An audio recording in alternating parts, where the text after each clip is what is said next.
Boa noite a todos. Meu nome é Denise Demirjian, sou arquiteta, sou diretora regional da BDH-MS, que está fazendo esse evento aqui. Nossa coordenadora Thaís, que é Freitas, que também é arquiteta. Nós temos especialização em arquitetura hospitalar, né? E a gente trabalha na rede CACEMES. Vou falar a respeito da BDH, o que seria realmente a nossa associação.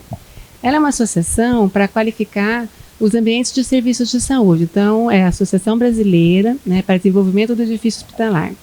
E ela está presente em mais de 17 estados, né? Então nós temos 17 regionais, e os associados, eles são multidisciplinares. Então nós temos engenheiros, arquitetos, médicos, técnicos de saúde, profissionais de várias áreas que trabalham nesse setor da saúde, né? Porque nós entendemos que o edifício hospitalar, ele é multidisciplinar, então é um trabalho realmente feito em equipe. E aí essa associação tem como objetivo principal compartilhar conteúdo, né, compartilhar conhecimento, para que a gente realmente possa ter ambientes de serviços de saúde qualificados, com segurança, né, atendendo a todos os requisitos, para aquelas pessoas que realmente se interessam para ter um serviço de qualidade, né, para ter um atendimento melhor, tá bom? Aí a BDH, ela realiza a cada 2 anos um congresso, né? Esse ano vai ser na cidade do Rio de Janeiro. Então são temas variados, né? Que é o, eu sempre faço confusão da sigla, CDBH, né? E a gente também tem algumas publicações. Ela apoia a publicação de livros, né? Específicos da área. Tem uma revista que chama, acho que Ambiente Hospitalar, né? E também acho que tem algumas outras. Eu não me recordo agora, mas a maior parte é realmente mais encartes, né, e manuais que de repente tem essa consultoria e supervisão do pessoal da BDH, a chancela, né, que a gente fala. Então sejam todos bem-vindos, né? Hoje nós vamos falar sobre Hospital Dia, que é um tema bastante polêmico. A gente está aqui com a nossa palestrante, Ellen Hard, né, que é uma arquiteta assim, já bastante experiente nesse setor, tem mais de acho que 30 anos, né, de profissão, e aí, então acho que ela vai poder falar bastante sobre esse assunto, as dúvidas que a gente tem, as diversas interpretações.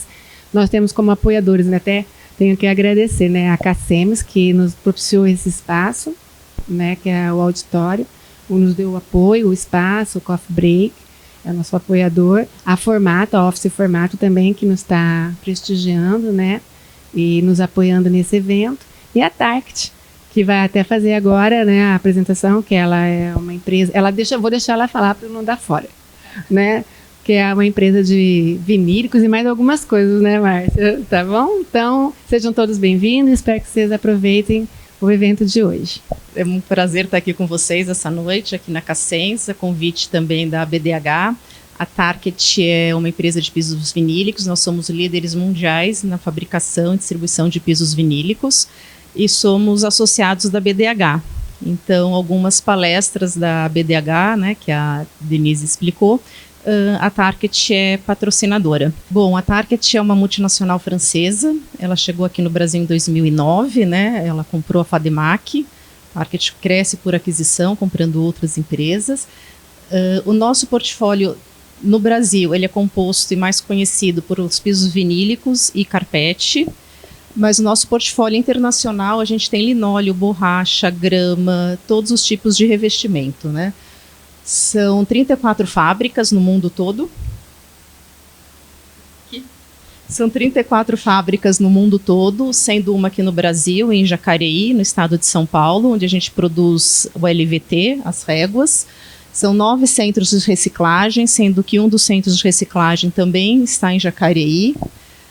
148 anos de história, né? Número 1 em vinílico no mundo, e a gente vende aí por dia de revestimentos 1.300.000 metros quadrados de piso.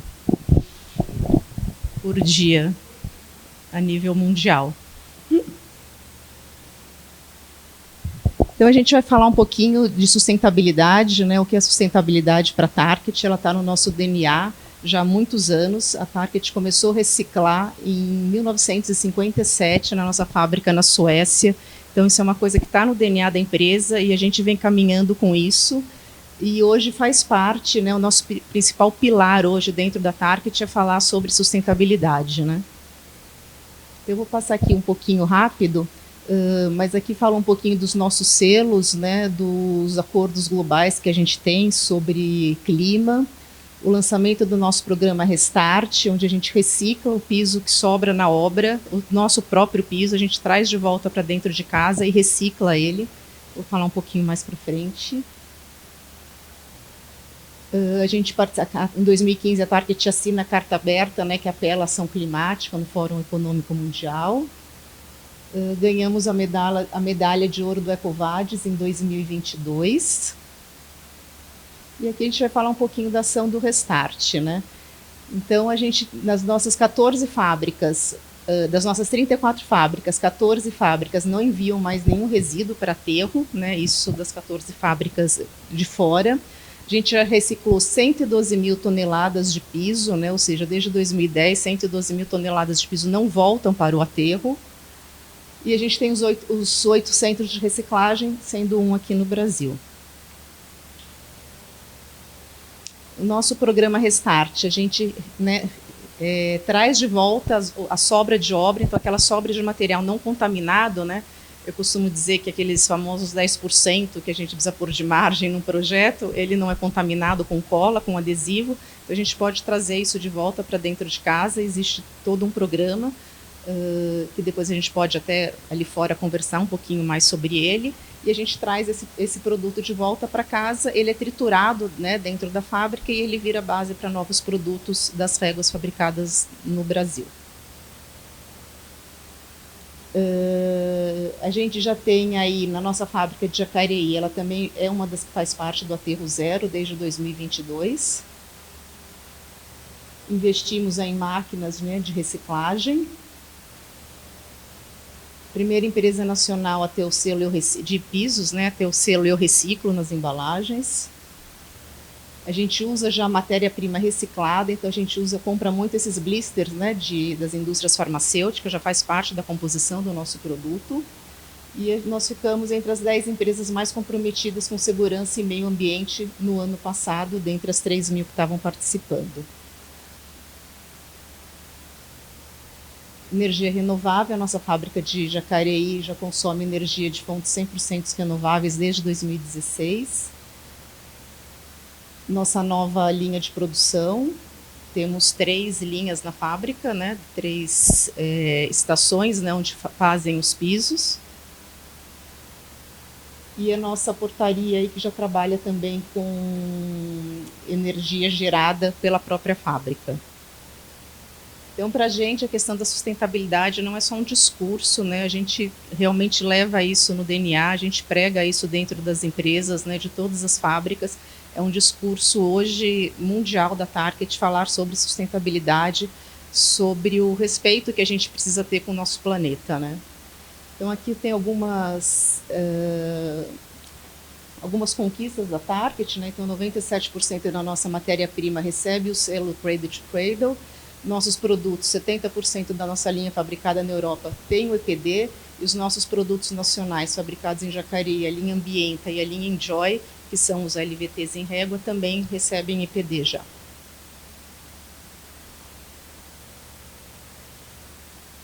E aí, falando um pouquinho de produto, né, a Target tem produto hoje para toda a edificação hospitalar, né?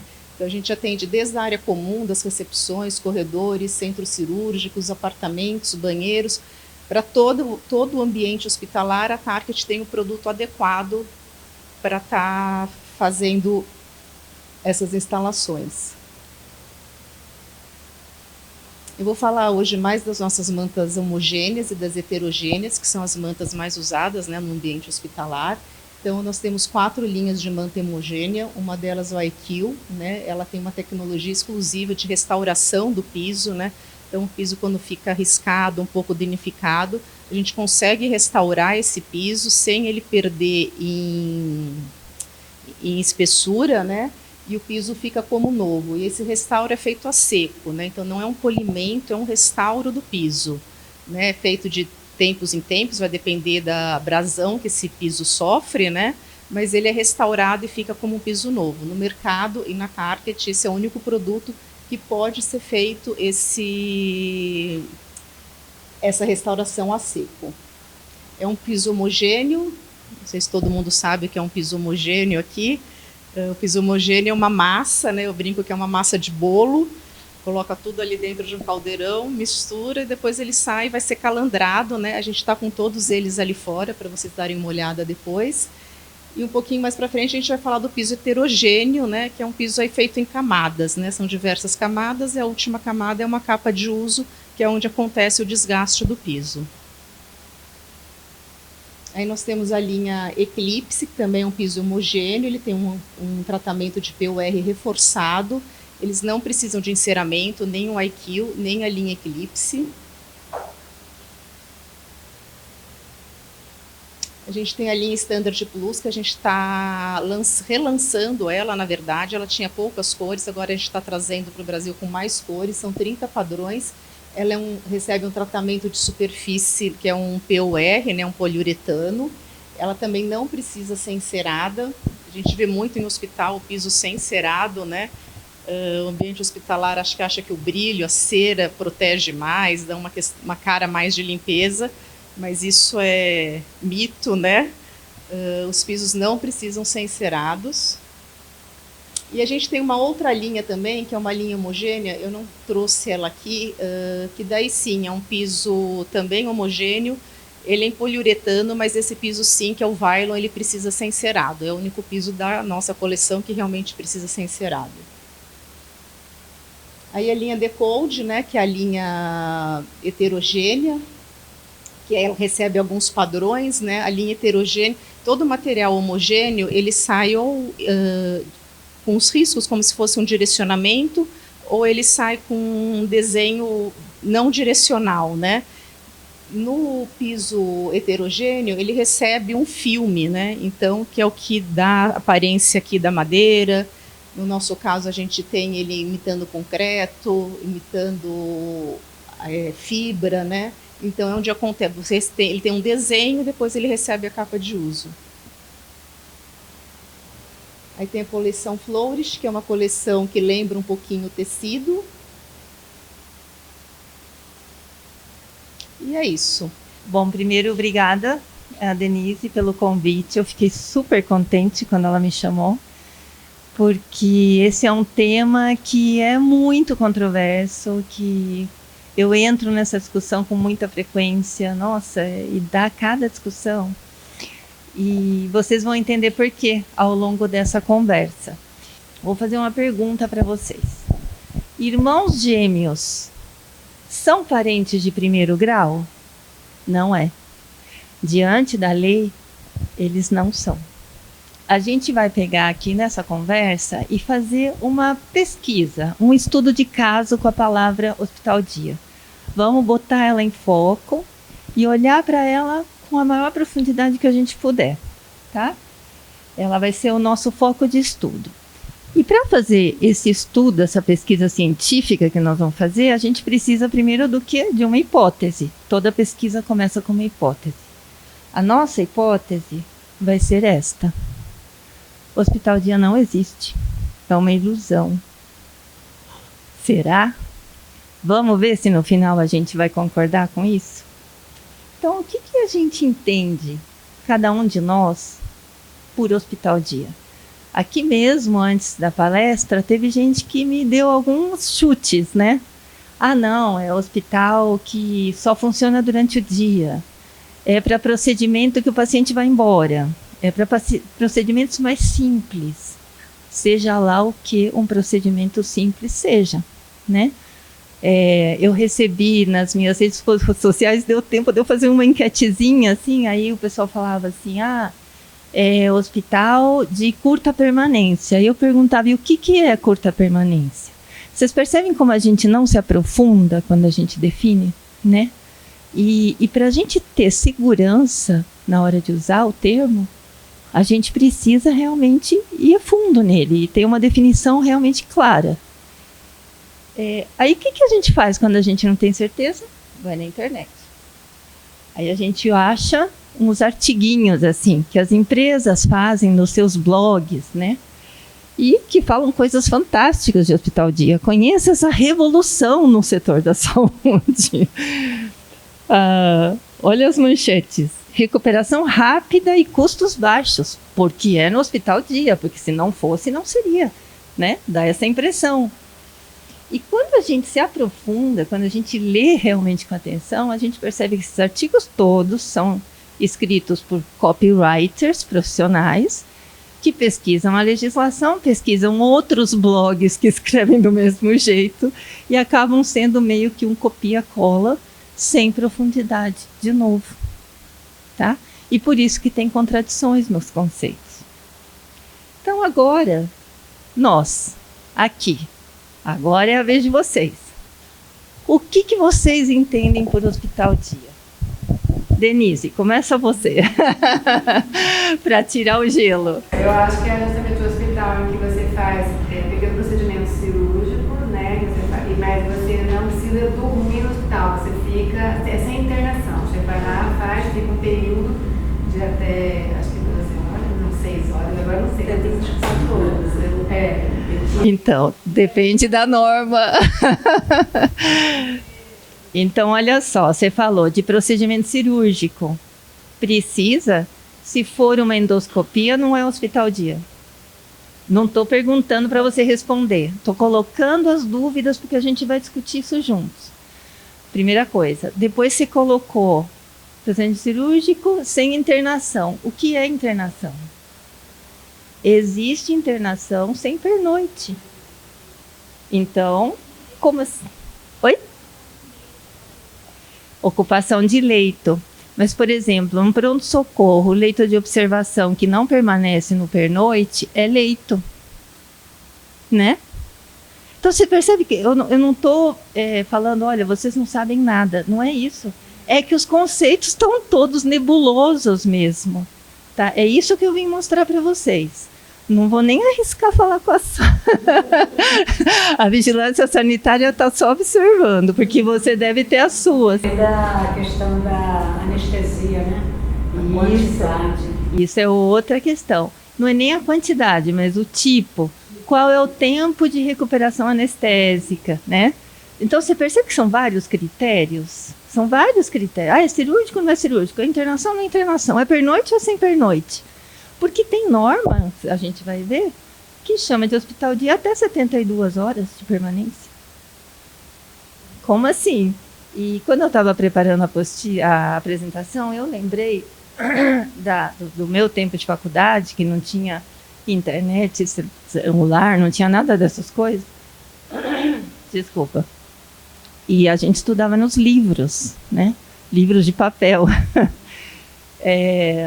E naquela época, os grandes autores de arquitetura, os alemães, os italianos, os japoneses, né, eles eram traduzidos ou para o inglês ou para o espanhol.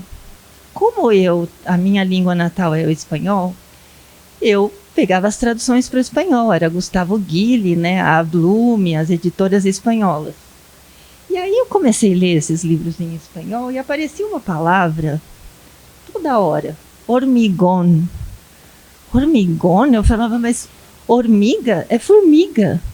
Então, quando eu li o texto, olha o que eu imaginava. Falou, o que isso tem a ver com arquitetura? Isso é uma confusão de linguagem, né? Isso acontece com a gente também na arquitetura, né?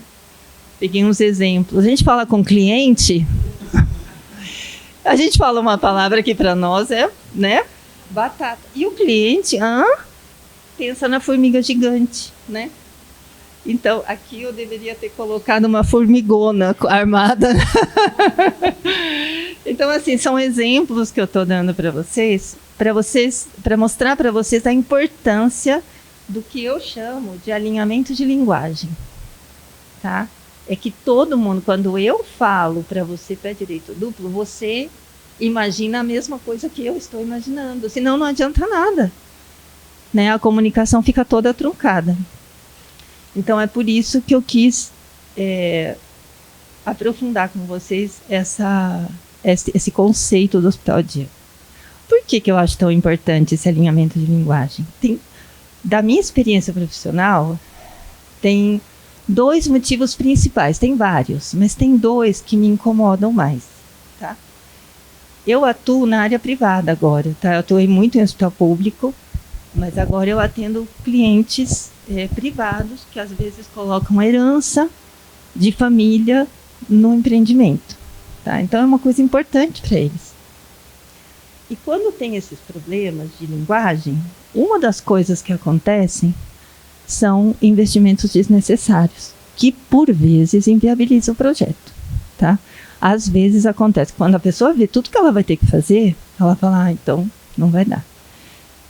Quem perde com isso, no final da linha, é o paciente, tá? Porque ele deixa de usufruir de um serviço de saúde de qualidade.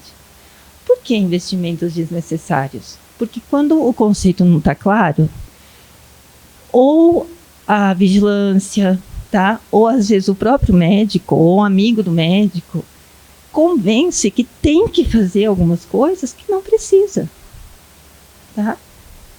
O que a gente estava discutindo no almoço? Transplante capilar. Tem que ser em centro cirúrgico ou não tem que ser? Quem decide isso? Né? E se isso não está bem claro, o que acontece? O cara faz um centro cirúrgico só para fazer transplante capilar. E o preço disso, gente, é muito alto. O centro cirúrgico, ele tem 2 problemas no custo, né?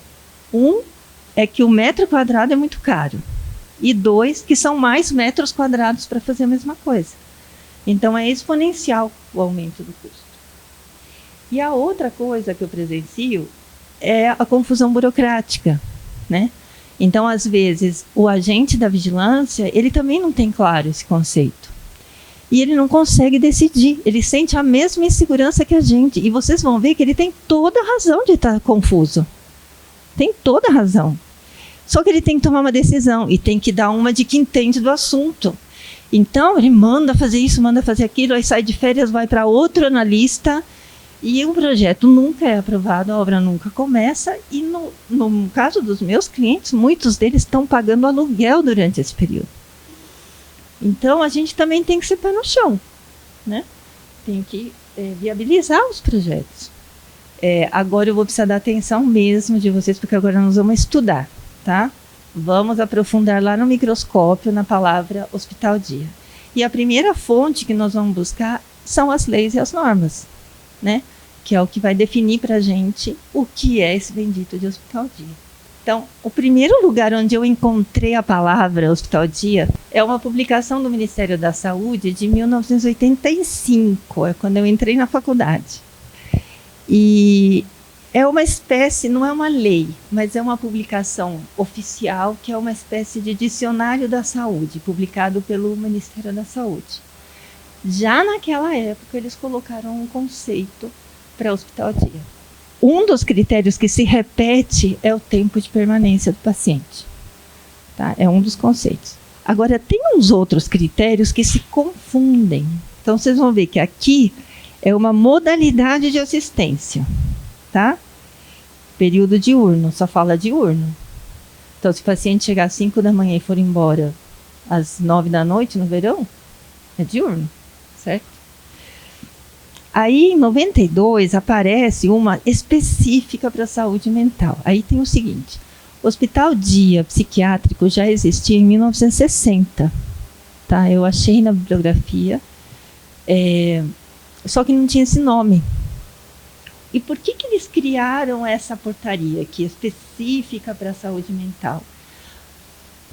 No âmbito do SUS. Para poder criar a internação de vários dias sem pernoite. Então, você gerava uma IH específica. Então, eu consigo internar o paciente psiquiátrico durante uma semana, de segunda a sexta só que ele vai embora dormir na casa dele. Ele vem de manhã, vai embora de tarde e volta no dia seguinte, vai embora, volta no dia seguinte. Inclusive com o intuito dele começar a se integrar na sociedade, ir para casa, dormir com a família, etc. Então, a figura aqui, ela apareceu só para permitir a figura da internação de vários dias sem ele pernoitar. Tá? Só para a gente lembrar. Em seguida, 2 anos depois, quem aproveitou? A AIDS. Então, surgiu um específico para doentes de AIDS. A mesma coisa, para embora e voltar, tá? Mas começam a aparecer os períodos, 8 horas, 12 horas, tá? Essa resolução aqui é da Secretaria da Saúde de São Paulo, do estado de São Paulo, mas eu quis colocar como uma referência. Só fala que é sem pernoite. Mas, olha só, é sem pernoite. Mas a permanência máxima é 24 horas. Agora, alguém explica para mim, tem algum astrônomo aqui? Como que eu fico 24 horas num lugar sem pernoitar? É difícil. Isso dentro da mesma norma, gente. Da mesma norma. Por isso que eu quis colocar aqui para vocês. Aí, em 98, lembremos que aqui a Anvisa ainda não existe, tá? É tudo o Ministério da Saúde. Aí aparece aqui a portaria para geriatria. A mesma coisa. O paciente vem de manhã, vai embora à tarde, mas volta de novo no dia seguinte. O que eles estavam querendo era poder ficar de dia vários dias. Permanência, 24 horas. Até 5 dias, tá vendo? E aqui eles falam em instituição, ó, repara aqui. Aqui era a modalidade de assistência. Vocês conseguem ver a minha... Ah, conseguem. Aqui é instituição, tá vendo? Aí chega em 2001, esse aqui, ó, do Ministério, é só para poder gerar a IH e credenciar os hospitais dia, tá? Esse aqui é terrível, porque ele tem, a título de credenciamento, vários períodos de permanência. Eles classificam em 5 classificações diferentes de hospital-dia. De até 6 horas, e a última é de 49 a 72 horas de permanência. Então, aquela história do pernoite foi para o espaço. Tá? 72 horas são 3 dias inteiros, né? E aí, em 2001, finalmente, uma norma só para hospital-dia, exclusiva. Você pode ver que se você entrar hoje no site do Ministério da Saúde e clicar lá, hospital-dia, o que é hospital-dia, vai sempre a referência ser a portaria 44, que é essa daqui. Tá? Só que dentro da norma ele chama de regime, modalidade de assistência ou modalidade de atendimento. Afinal de contas, o que é? Porque o que é regime, gente? É o horário de funcionamento, no fundo é isso. Eu funciono das 7 às 7, às 19, de segunda a sexta. Eu funciono 24 horas. Eu funciono 24 horas, só que só de segunda a sábado. Isso é regime de atendimento. Modalidade é outra coisa. Então, às vezes, dentro da própria norma, a gente tem essa confusão. E essa norma, que é a que hoje é a mais importante, o que aconteceu? Reduziu para 12 horas de permanência. Tá certo, 24 sem pernoite estava muito insustentável. Mais 12 me parece um pouco. E aí depois nasce a Anvisa e surge a RDC 50, que é a nossa bíblia, né? O nosso Neufer da área da arquitetura hospitalar. Só que a gente vai falar dela depois, tá? Não vou falar agora. E o que ela fala? Ela fala que é um regime, voltou para o regime, e volta para as 24 horas. O problema, gente, é que essas normas estão todas vigentes. Tá? Se uma cancelasse a anterior, alguma coisa assim, a gente ia conseguir falar, não, aquela não está mais valendo, então agora nós vamos nessa. Mas não. Vocês estão percebendo por que dá confusão? Depende de qual norma você leu, né? De qual norma você está olhando. Então, aqui eu trouxe umas outras, paralelas ao Ministério da Saúde e à Vigilância. Tá? Essa é a Secretaria da Saúde, que não fala a palavra hospital-dia, mas eu achei interessante por causa desse conceito que vocês viram que a própria Denise, a primeira coisa que ela falou, procedimento cirúrgico. Muita gente acha isso. Hospital dia é onde tem cirurgia ambulatorial, né, que vai embora no mesmo dia. Então eu fui ver o que era o procedimento de curta permanência, né? Só que isso daqui é de São Paulo, tá? Cirurgia ambulatorial, sem pernoite, com raras exceções. Lá eles falam que pode ter exceções, depende de ter uma intercorrência, alguma coisa. Mas mesmo as exceções é até 24 horas.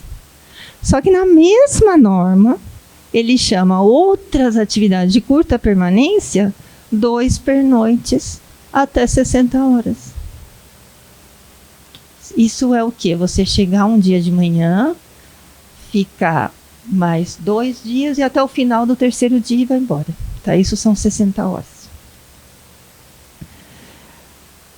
Aí vamos para o Conselho Federal de Medicina, que não me pergunte se eles podem, se eles têm...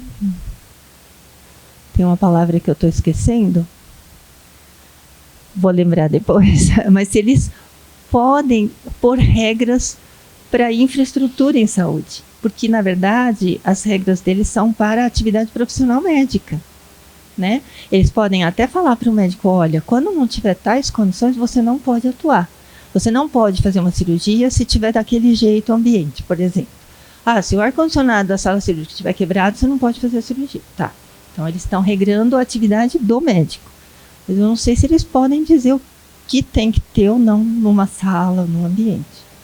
Mesmo assim, eles têm uma norma específica sobre internação de curta permanência. E eles só falam que é sem pernoite. Tá? A pessoa não passa a noite lá. E no manual de fiscalização, gente, esse manual, se vocês acham a 9050 grande, o manual do Conselho Federal de Medicina para fiscalização de estabelecimento de saúde é o dobro do tamanho, é enorme, enorme. E mesmo assim, você procurando, você acha... agora eu não lembro se a palavra era hospital dia exatamente, tá? Mas tinha esses procedimentos e chama de sem pernoite, era hospital dia, assim, sem pernoite, e subentende um centro cirúrgico, mas não está claro, tem que ter cirurgia, tá? Subentende que tem. Só que o sem pernoite, de novo, está com 24 horas, que são coisas que não são compatíveis entre si. A Prefeitura de São Paulo tem não sei se é uma norma, uma publicação que são as diretrizes da atenção primária da Prefeitura. E eles têm uma rede que chama Rede Hora Certa, que dentro dessa rede tem os tais hospitais dia. Mas aí não é uma norma para todos os hospitais dia, é só para a rede deles. É como eles enxergam, eles deram esse nome para esse tipo UPA, sabe? OPS, UPA tem hospital dia. No caso deles, é até 12 horas. Tá? Só para ter umas referências paralelas, eu estou mostrando. Tá. Aí você fala, bom, mas se o meu cliente, ele precisa se cadastrar no CNES, né? No Cadastro Nacional de Estabelecimento de Saúde. Se você vai lá no CNES, existe tipo de estabelecimento hospital dia. E qual é o conceito, a definição? Entre hospital e ambulatório. É assim que eles definem. Não é um hospital e também não é um ambulatório, é o que está no meio. O interessante que eu queria chamar a atenção para vocês é que aqui já é um tipo de estabelecimento, baseados no quê? Porque vocês viram que nas normas anteriores não era um tipo de estabelecimento? Era regime de atendimento, era modalidade de atendimento, mas não era um tipo de instituição, tipo assim, ó, existe hospital dia e existe ambulatório, por exemplo. E além disso, existe a definição de hospital dia no CNES. E o leito de hospital dia é até 12 horas. que faz um pouco mais de sentido. Então, se você entra lá no Ministério da Saúde no site e pergunta o que é hospital dia, você vai ver que é uma repetição da 44, tá? Da portaria 44. É um regime de assistência intermediário entre internação e ambulatório. Isso é uma cópia do que está escrito no 44, na portaria 44. Permanência máxima de 12 horas. E faz a referência, portaria 44, tá? Essa é a definição que está lá no site. Então, se a gente for na 44, no que o Ministério acha, né? A gente descobriu que é o que está entre ou hospital ou internação, porque normas usam palavras diferentes, e o ambulatório. Então, é só a gente descobrir o que tem aqui no meio, certo? Para a gente falar, bom, então hospital dia é isso daqui. Vamos nessa? Vamos tentar? Então vamos. Vamos ver como é a definição oficial do Ministério da Saúde, inclusive da RDC 50, que é a nossa. O que é hospital? O hospital, ele atende em regime de internação, só que agora a gente sabe que existe internação sem pernoite, mas esquece essa parte. Ou de não internação.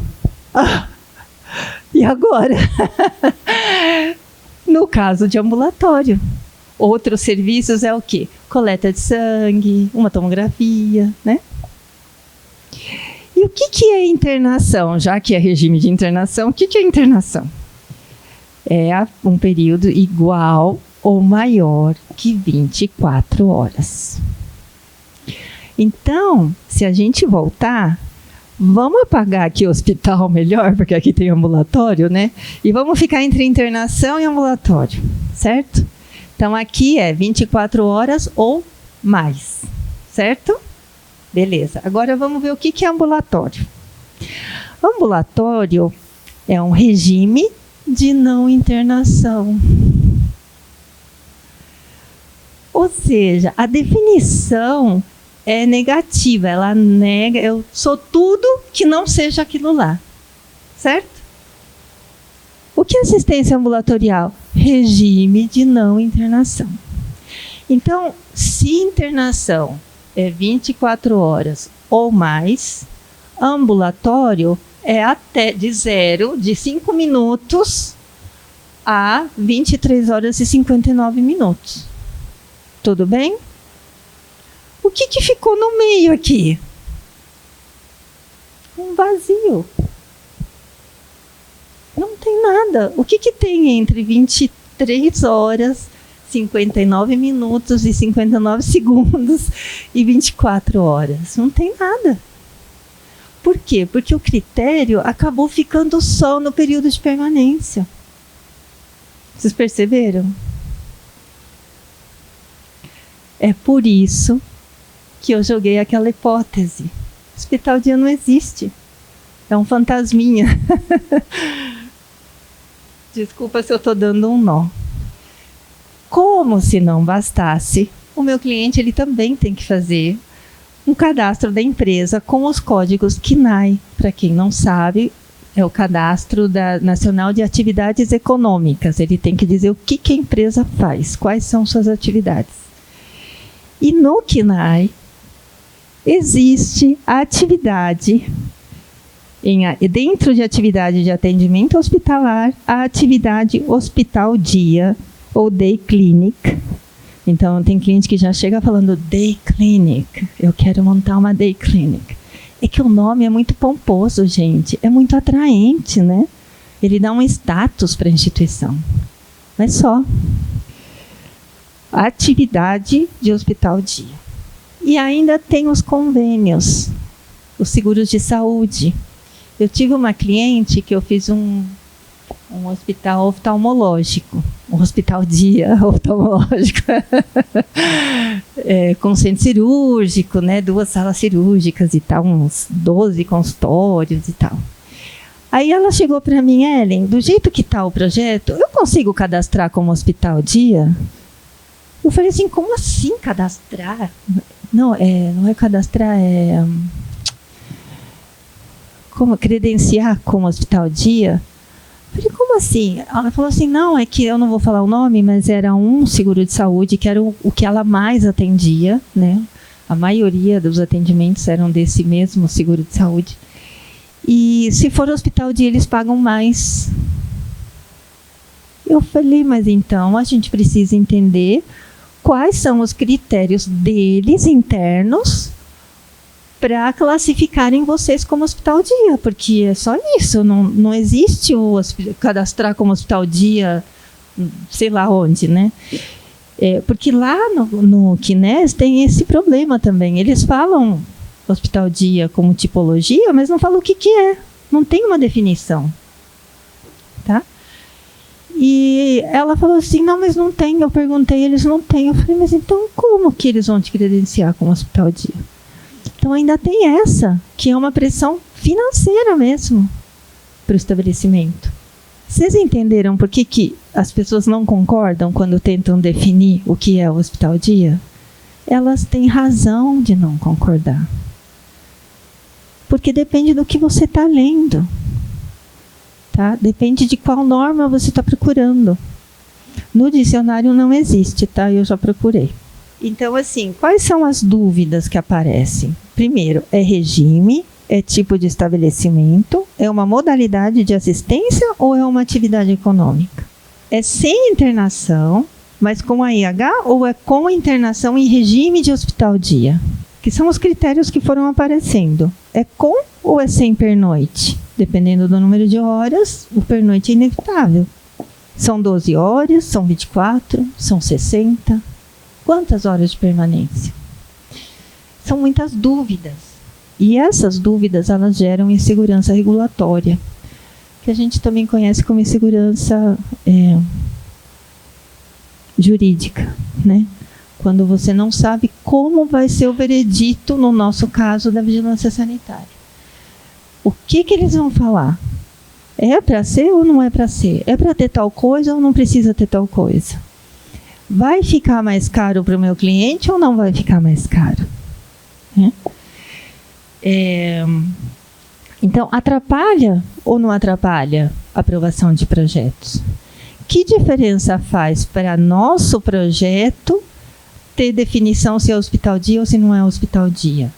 Faz diferença para o projeto? Vai fazer diferença para o analista que vai avaliar o nosso projeto?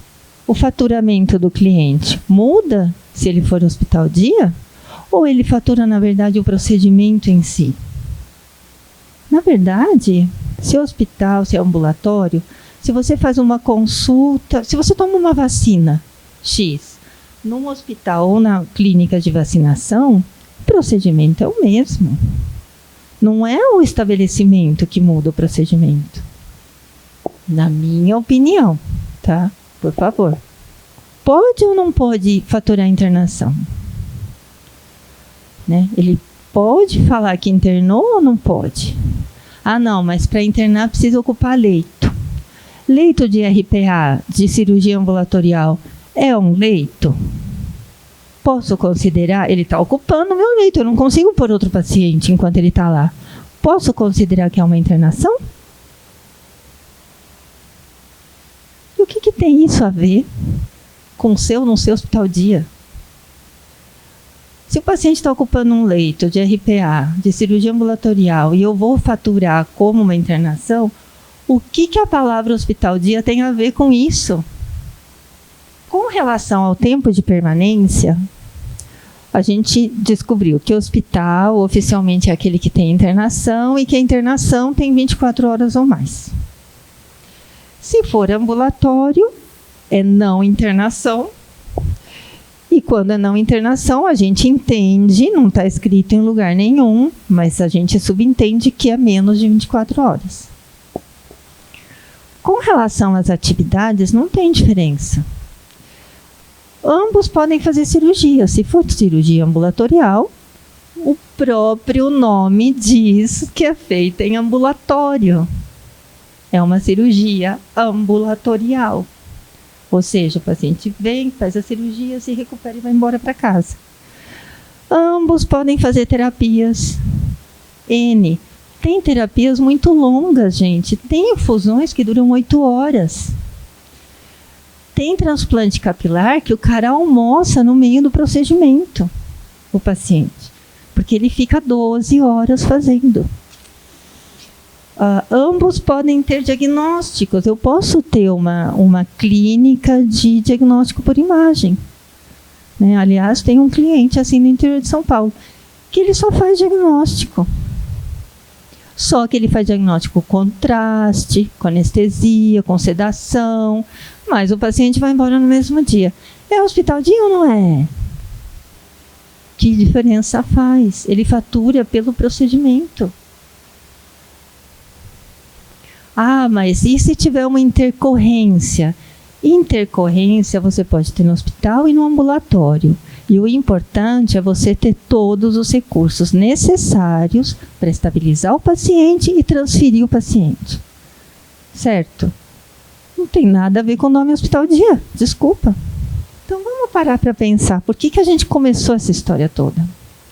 Por que a gente tem que classificar os estabelecimentos? Para quê? Para que a gente precisa fazer norma para classificar a começo de conversa? Para que isso tudo? Qual era o nosso objetivo? Era para garantir a segurança do paciente? É para isso que a gente tem as normas? É para isso que a gente fala, olha, o piso tem que ser lavável, monolítico, o forro tem que ser liso, aceitar desinfetante, né? Todas essas coisas que a gente fala nas normas. É para garantir a segurança do paciente, ou a saúde e segurança também dos colaboradores, também. Para garantir a efetividade do procedimento, que ele seja feito com eficiência, né? Que dentro de uma sala de cirurgia, como a gente estava falando hoje, cada vez tem mais equipamentos lá dentro, né? Que tem espaço suficiente para você trabalhar com efetividade. É para garantir biossegurança. Todas essas normas que a gente usa, as que eu citei e outras muitas, é para garantir, para definir o faturamento? Né? Credenciamento, como que fatura aquilo, se é internação, se não é internação. É necessário ter mais uma tipologia? Faz falta entre o ambulatório e o hospital? Tem alguma, de toda essa conversa que a gente teve até agora, a gente identificou alguma lacuna que fala, putz, a gente precisava ter uma instituição tipificada para isso? Eu não encontrei. Falando só de tipologia no que diz respeito à infraestrutura, que é a nossa parte, maioria arquitetos aqui. A gente precisa? Eu não sinto falta. Qual é o problema? Que agora já está aí. A palavra está aí. Tem um monte de instituições no Brasil com o nome estampado na fachada, Hospital Dia tal e tal. Né? Então ele já está impregnado, ele já está na nossa cultura esse nome. E como que a gente chegou até aqui? Por que a gente chegou nessa confusão toda, nesse nó todo emaranhado de normas contraditórias e tal? Eu vou falar como eu vejo, tá? Eu que sou da época da Portaria 400, que eu acho que vocês nem sabem o que é isso. Era antes, bem antes da RDC 50. Naturalmente, nas últimas décadas, a gente tem tido uma evolução exponencial tecnológica.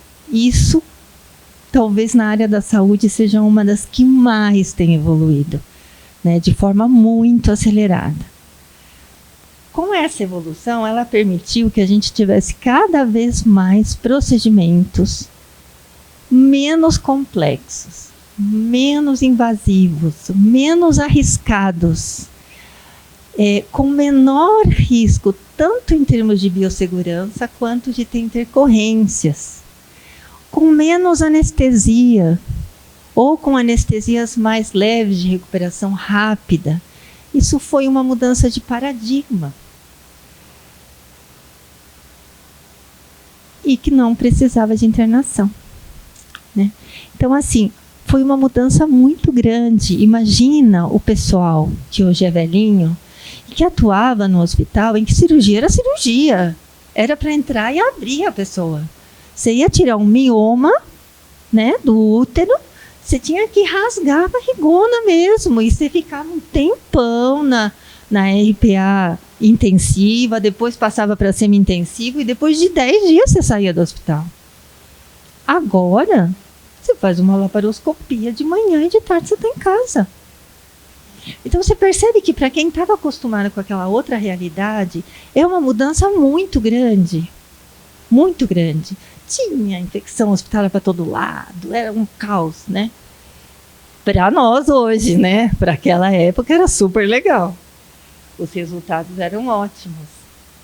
Então, o que aconteceu? Muitos procedimentos que eram de hospital, de internação, né? Daquele conceito da esquerda que a gente olhou, eles migraram do hospitalar para o ambulatorial. Muitos e cada vez mais. Tá? Muitas coisas que antes tinha que ser no centro cirúrgico, hoje são no ambulatório. Para quem vivia naquela época, gente, é um gigante. E o medo de dar uma sepse. Né? E o medo do paciente ficar com alguma sequela, de ter uma infecção hospitalar e de processar o hospital, né? Dá medo, porque a gente não estava acostumado com isso. Então, a minha sugestão, assim, não é a minha sugestão, mas a minha visão é que a grande resistência estava em tirar de alguns procedimentos, e cada vez mais deles, essa pegada hospitalar, internação, UTI, sabe? Cada vez vão ser menos. Centro cirúrgico, na minha opinião, vai acabar ficando só para transplante de coração, sabe? Para essas cirurgias abertas mesmo, né? Como eu estava falando para vocês, eu acho que não tem mais como tirar essa palavra, tá? Ela já está impregnada. Então, qual é o problema dela ficar? É o que estava acontecendo aqui no começo. Eu perguntei, o que é o hospital dia? Cada um tem uma ideia diferente. E isso traz muito problema. Então, esse é o risco. O risco é desentendimento, desalinhamento de linguagem. Então, o que eu estou sugerindo? Mas também não vai ser rápido. É a gente transformar os dois em sinônimo. Falar, hospital dia e ambulatório é a mesma coisa. É a palavra nova, chique, com glamour, para ambulatório. E pronto. Ah, tem cirurgia? Tem. Pode ser sem cirurgia? Pode. Para pensar o seguinte, gente. Até 12 horas, ou seja lá o que for, até 24 horas. Menos de 24 horas é ambulatório. Então, uma consulta de 15 minutos está dentro desse conceito. Pode ser uma cirurgia de 1 hora, que a pessoa permaneça na RPA durante 2 horas, mas ela vai embora para casa no mesmo dia. Ia ficar mais simples se o ambulatório fosse definido como consultas e vacinas, por exemplo, e o restante do hospital dia. Agora para pensar. Para quê? Com que objetivo? O que a gente ganha fazendo essa separação? As normas que nos atingem em termos de projeto, tá? Que principalmente a RDC 50, elas relacionam o projeto com as atividades que são desenvolvidas lá dentro. Tanto faz. Se é vacina, se é consulta, se é exame, se é parto, se o parto é normal, se é cesárea. É só o cliente falar o que ele quer fazer lá e a gente vai lá e faz do jeito que atende a norma. Se é de dia, se é de noite. Tá, eu vou ter plantonistas à noite. Beleza, vamos fazer quarto para plantonista médico, para plantonista enfermeiro, sabe? Mas é a atividade que vai definir, né? Ah, vai fazer quarto de plantonista? Tá, então vamos olhar na norma. Não só na RDC 50, mas nas NRs do Ministério do Trabalho, né? Tem outras normas. como tem que ser o quarto, o banheiro, o vestiário para esses funcionários. Mas o que está norteando isso é a atividade. E não é se é hospital, se é ambulatório, se é cambal. Entendeu? Minha visão, tá? De novo, pelo amor de Deus. Sabe esse medo que eu falei, que a mudança de paradigma gerou uma insegurança muito grande? Então, o pessoal foi lá naquele termo que tinha sido inventado só para fazer internação diurna, sem pernoite, lembra? Lembra que lá no começo era psiquiatria, né, AIDS? Aí o pessoal, nesse medo, nossa, nós vamos começar a fazer cirurgia em instituição autônoma, sem estar dentro do hospital, cirurgia ambulatorial. O que eu faço? Pegaram aquele nome e jogaram lá, hospital de... Só para ter um nomezinho hospital, na minha opinião, eu acho que foi só isso. E por quê? Pelo medo. É medo de uma coisa nova que a gente não conhece e não sabe quais vão ser as consequências. Tem medo de... E se rolar algum problema, né?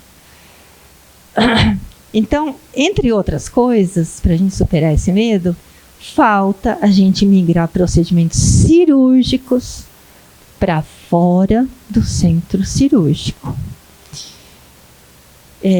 Aí vocês vão dar risada. Fiz até uma imagem engraçada.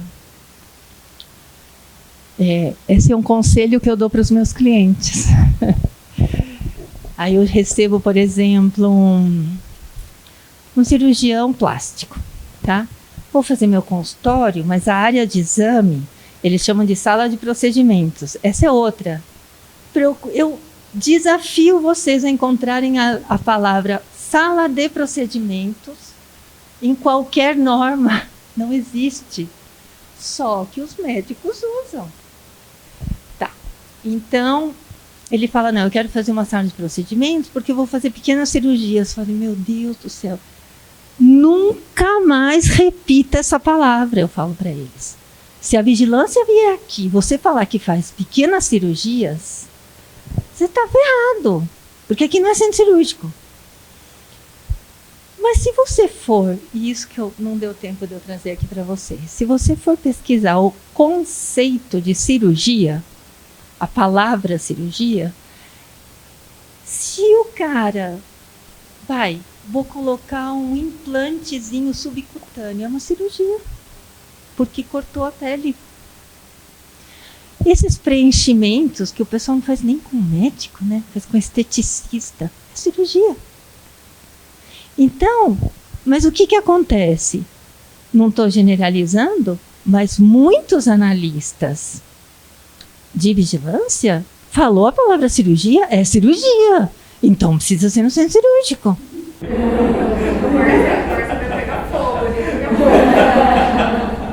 Então eu proíbo essa questão da cirurgia, o próprio conselho de medicina, eles têm lá uma resolução que fala, ele vai distinguir o que é. Isso, mais ou menos, tá? É aquela norma grandona que eu falei, olha, é bem grossa, tal, que eles classificam as clínicas, aí os graus de procedimento, e o que eles definem com muito detalhe é quais equipamentos e materiais você tem que ter disponível. Eu tive um cliente oftalmologista que é assim, o bam no Brasil de cirurgia de retina com laser, tá? Essa foi uma discussão numa vigilância de uma cidade que tem uma vigilância bem chatinha lá perto de São Paulo, que também era um centro cirúrgico oftalmológico, e a moça queria que tivesse a área de bloqueio antes da sala cirúrgica, e a sala de preparo e RPA tinha que ser cama. Eu falei, mas escuta, a anestesia deles é uma gotinha no olho. O paciente não é sedado. Mas eu não tenho obrigação de saber. Onde está o erro ali? No relatório de atividades. Porque o analista, ele vai primeiro no relatório de atividades para depois olhar o projeto. Porque ele tem que saber o que vai ser feito lá dentro, né? Para depois ele ver se o projeto corresponde. Então, capricho no relatório de atividades, que não é o arquiteto que faz, hein? Não é a gente que descreve os procedimentos. Tá. Voltando, né? É a história do meu outro oftalmologista. Ele falava, mas Ellen, Eu estudei esse procedimento nos lugares mais, eu nem lembro os nomes aí das super universidades e tal, lá nos Estados Unidos, os top dos top dos tops, assim.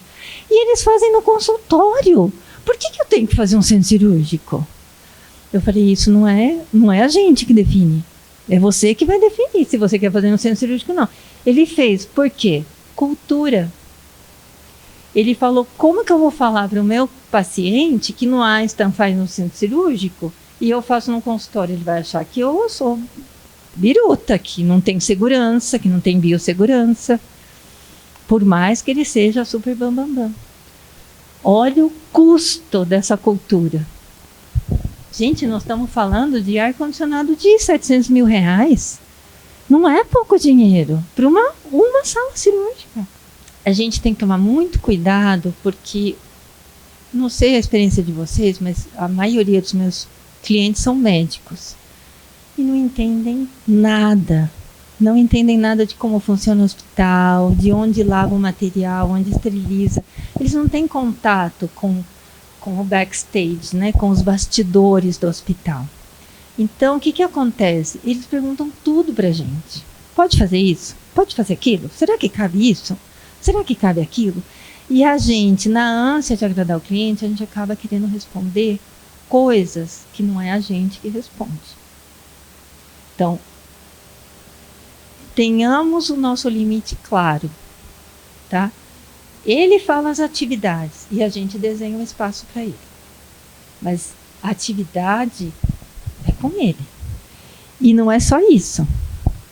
O meu oftalmologista, tá, você vai querer fazer em centro cirúrgico ou você vai fazer no consultório? Eu não vou decidir por ele. Ele que tem que decidir. Não, eu vou fazer o centro cirúrgico. Então tá, eu sei fazer para você um centro cirúrgico. Ah, vou fazer no consultório. Então tá, eu vou desenhar para você o consultório. Mas a responsabilidade técnica pelo procedimento é dele, não é minha. A minha responsabilidade técnica é para criar o espaço adequado para ele. Adequado em termos de norma, de humanização, de biossegurança, de funcionalidade, um monte de coisa que não tem na norma. Mas não vou falar para ele, olha, você pode fazer tal procedimento aqui, sim ou não. Isso é com ele. Com ele e com um CFM, o Conselho Profissional dele.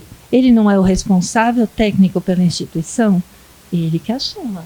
Existem critérios que a gente tem se atido muito a eles aqui, hoje, que são os legais, né? Os critérios de norma, né? Mas esses são só uma pequena parte dos critérios que a gente usa para tomar decisões de projeto, né? Então, tem outros critérios, entre eles esse. O posicionamento do seu cliente no mercado. Nós estamos agora entrando em marketing e em comércio, tá? E eles são um negócio que tem que render, senão ele não funciona. Melhor pôr o dinheiro no banco.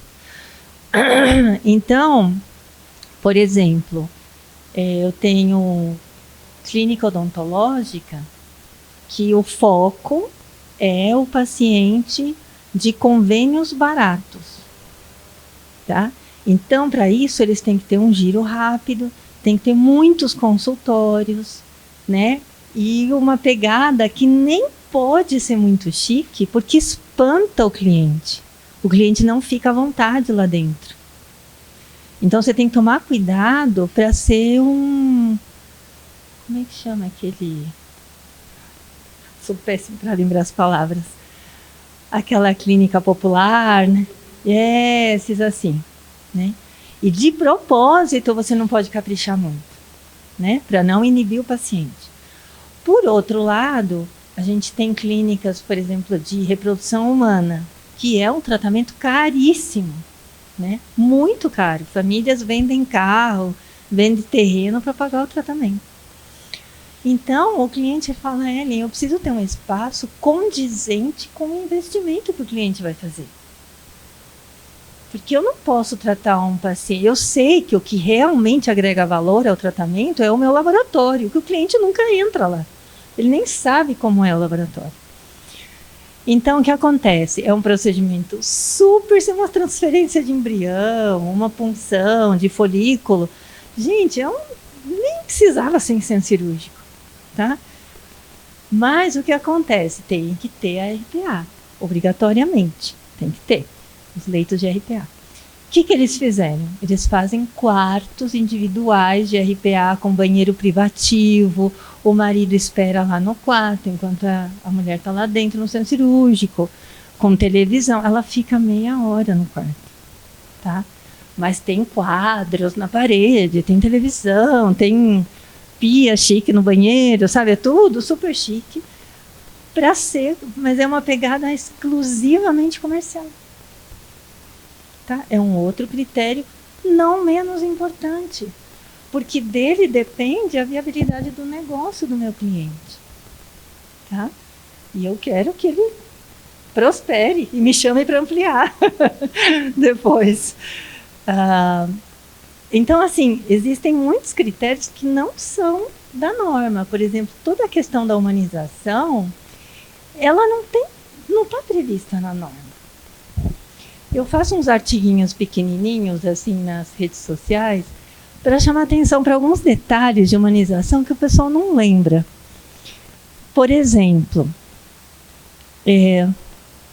eu sou um médico de obesidade, de cirurgia, como é que chama? Bariátrica. Então, meu paciente é enorme, pesado, tem dificuldade de mobilidade. Eu vou fazer o banheirinho de 1,20 m de largura, que a norma preconiza? Não. Eu não vou fazer. Ele tem que tirar o sapato para ser examinado no consultório? Ah, sim. A gente pede para ele trocar de roupa. Ele troca de roupa no banheiro? Onde ele senta para amarrar o sapato? Imagina uma pessoa de 180 quilos, gente, se agachando para amarrar um tênis. Se a gente não lembrar desse paciente na hora do projeto, foi para o espaço a experiência do paciente e ele não vai reclamar, porque ele fica com vergonha, tá? E isso aconteceu num lugar privativo, não teve nem chance de alguém ver, presenciar para corrigir. Então são pequenas coisas, sabe? A mesma coisa com as grávidas. Ah, tá. Consultório de gineco tem que ter um lavabo privativo, que ela troca de roupa, eventualmente depois ela troca o mods, essas coisas, tá? E se ela tiver de 8 meses de gravidez, com a perna toda inchada, ela tem que entrar naquele banheirinho, tirar a roupa toda, colocar o avental que amarra atrás. Se for aqueles... Gente, vocês já fizeram clínica em conjunto comercial? Que já vem com banheiro? Eu não consigo trocar de roupa naquele banheiro. Eu já estou gordinha assim, mas... Sabe? Gente, tem que pensar no perfil do paciente. Então, nós estamos saindo totalmente do tema da nossa... Desculpa, estou cansando vocês. Mas é que assim, cuidado para a gente não achar que a RDC 50 é um curso de arquitetura hospitalar. Tem duas questões que eu queria colocar para vocês. A nossa Constituição brasileira, ela é baseada em alguns princípios. Um deles chama princípio da legalidade, que não é só isso aqui. O princípio da legalidade, ele define o seguinte: o Estado só pode fazer o que está permitido por lei que ele faça. O que não está previsto em lei, o Estado não pode fazer, tá? Mas o particular, que somos nós, pode fazer qualquer coisa, desde que não seja proibido por lei. É o inverso, tá? Então, se o meu cliente oftalmologista decidisse fazer as cirurgias a laser de retina no consultório, e não tem nenhuma norma do Conselho Federal de Medicina, nem da Associação de Oftalmologia, Sociedade Brasileira de Oftalmologia, proibindo ele de fazer isso, ele pode fazer. Só que ele é responsável pelas consequências, como profissional médico, né? Tá? Vocês entendem o conceito? Tá? Tenham isso em mente quando o cliente pede uma coisa meio fora da curva, assim. Porque se ele assumir a responsabilidade, não como a sua cliente, né? Tá tudo bem. é uma decisão técnica dele, técnica da saúde, não nossa, tá? E a gente supõe que ele vai se fundamentar, quando não numa norma, nas evidências científicas. Tá? E aqui é a minha historinha sobre a RDC 50. De que ano é a RDC 50? 2002, né? Só que não. O problema é que a RDC 50 ela foi redigida no começo dos anos 90. Naquela época, a gente usava uma outra norma, que era dos anos 60, que se chamava Portaria 400. Que na época não tinha internet, digital, nada disso, né? Conversar no WhatsApp com vídeo era coisa futurista, assim, de ficção científica. E olha que eu não me acho tão velha assim. Então a gente tinha que ir nas bibliotecas jurídicas e fazer xerox das leis, né? Então era um livrão assim. Eu ia trazer, você acredita, para vocês verem. Mas só que, como eu trouxe os livros, eu acabei não era muito peso, não trouxe porque e a Portaria 400 ela era um gesso. Se vocês não gostam da RDC 50, vocês não têm noção do que era aquela Portaria 400. Ela tinha plantas dentro, você tinha que seguir aquela planta. O programa tinha que ser aquele. Ah, é hospital? Tem que ter isso, tem que ter isso, tem que ter isso, tudo. Não existia terceirização. Então, ai de você se você fizesse um hospital sem lavanderia completa, entendeu? Então, assim, eram outros tempos, né? Aí surgiu a ideia da Portaria 1884, que foi publicada em 1994, que foi aberta a consulta pública e foi escrita a 1000 mãos pelos grandes dinossauros da arquitetura hospitalar, que vocês, a maioria está morta já. O Jarbas Karman, o João Bros, o Fiorentini, né, o Domingos Fiorentini, né, o pai da Paula. Oi? O Bros está vivo. Não, o Bros está vivo. Não falei que está morto. Mas muitos deles, o Fiorentini já foi, o Jarbas Karman já foi. Quem está aí também é o Salim Lama, né, da NHA. Toda essa parte de instalações que tem na RDC 50 foi escrita nos escritórios da NHA, tá? E na época no Ministério da Saúde, quem estava à frente disso era a Regina Barcelos, não sei dela. Ela aposentou? Nunca mais eu soube dela. Ela e o Flávio Bicalho, que trabalhava com ela, né? Então, eu era uma menininha, gente, eu era recém-formada, né? Era um zero, eu só ia lá de xereta. Mas a gente fazia reuniões de discussão dessa norma, né? E o que eu queria chamar a atenção para vocês, eu entendo que vocês não gostam da norma, eu mesma xingo muito ela, de vez em quando eu dou uns... Mas ela foi uma revolução. E o objetivo principal, o mais legal, era que eles tinham consciência. Esses caras eram visionários, né? O Jarbas ia estudar lá fora, ele vivia no exterior visitando o hospital. Então eles falavam, gente, não adianta a gente fazer a norma hoje, no ano que vem vai ter uma tecnologia que não cabe na norma. Imagina daqui a 10 anos, daqui a 20, daqui a 30, que na verdade este ano faz 30 anos esse texto. Que ela é de 94. A publicação, não essas discussões. As discussões foram antes ainda. E se vocês verem com atenção a norma, vocês vão ver que está escrito lá. Então, olha só as partes que eu destaquei, não vou ler tudo isso, né? Mas essa nova abordagem, onde não se utilizam programas e projetos pré-elaborados, que era a Portaria 400, tá? Sem compromisso com soluções padronizadas. Eles fizeram questão de escrever, gente, isso pode mudar, a norma é flexível. Com a qual, essa lista de atividades, né, se pode montar o estabelecimento desejado e define-se um estabelecimento específico, ou seja, cada estabelecimento, que não chama hospital, não chama ambulatório, não chama hospitalzinho, chama estabelecimento assistencial de saúde. Foram eles que criaram esse nome. Foi naquela época que se criou. Vamos fazer um nome geral que abarque todo mundo.